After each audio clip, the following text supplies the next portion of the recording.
All right, let's pull back the curtain on a word you probably use every single day without even thinking about it. Because, sometimes the simplest words, well, they have the most surprising and complex secret lives. So, I've got a question for you. How many different jobs can one simple word really have? I mean, really. It's a question that gets right to the core of how language works. And we are about to find out together. For this explainer, we're going to dive deep into one of the most versatile, hardworking words in the entire English language, and that word is run. Now, get this. This isn't just some random word. Run is actually on the Basic English 850 list. That's a specially chosen list of the 850 most essential words for communicating in English. It's truly foundational. But, and this is the cool part, basic does not mean simple. Not at all. As we're about to see, it means this word is one of the language's true powerhouses. Okay, so let's start with the one we all know, right? The very first job this word probably had for any of us, just describing a physical action. At its core, the definition is simple: to go quickly, where both of your feet leave the ground at once. It's all about speed and movement. It's that first picture that probably pops right into your head when you hear the word. And this slide just nails the point. On one side, you have synonyms like hurry. On the other, antonyms like stroll or walk. That contrast perfectly defines that primary sense of urgent, fast-paced movement. And here it is, used in a super clean, simple sentence. I like to run in the afternoon. This is the word run in its most natural habitat. But believe me, this is just the warm-up. All right, let's get into it.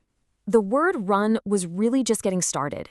It was ready to take on a whole bunch of new jobs that go way beyond just moving your feet. So here's the first huge leap. We started applying the same word to machines. When a machine runs, it's not actually going anywhere, right? But it is working, it's functioning. The whole idea of active operation gets transferred from a person to an engine. Pretty cool. For instance, you might say, the car runs well. The car isn't jogging down the street, obviously. Its engine is just operating correctly. It's this fantastic metaphorical jump that we make without even thinking about it. And now, the word takes on a more dramatic, almost emotional tone. To run from something. That's not just about speed anymore. It's about your motivation. It's about escape.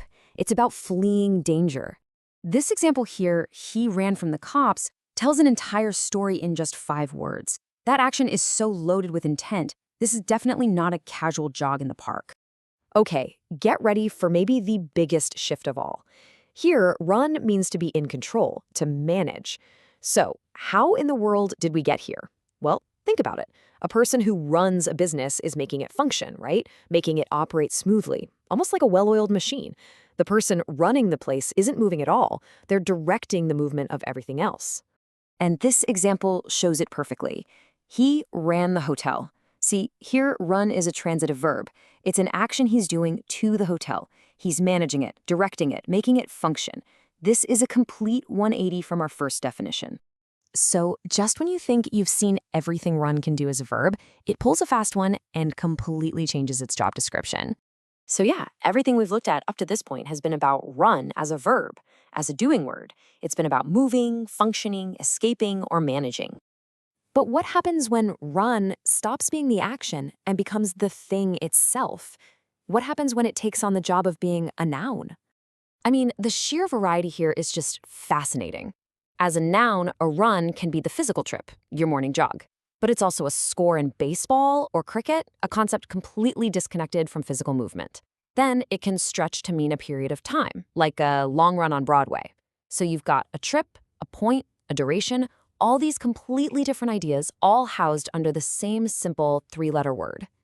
So after that whirlwind tour, let's just step back for a second and think about what this all means. What's the big takeaway from the secret life of this one little word?